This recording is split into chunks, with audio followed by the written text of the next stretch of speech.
అంటే లేటు వర్షం అంట, గుంటలు గుంటలు ఉన్నాయి, రోడ్ అంతా నీళ్ళు అంట. అదే స్పీడ్ పోయేదానికి కూడా లేదు, ఫుల్ వాన వస్తూ ఉంది ఇంకా కూడా.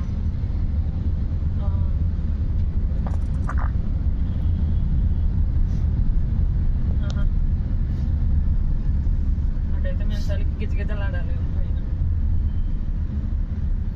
స్వెట్టర్లు తెచ్చుకున్నాము.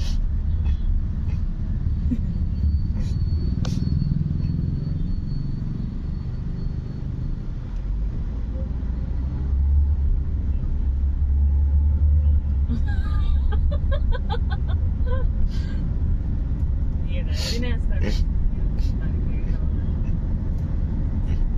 ఎందుకు మళ్ళీ మష్రూమ్స్ ఎవరు తినరు, అయ్యి టమాటో రైస్ ఉంటే నీకు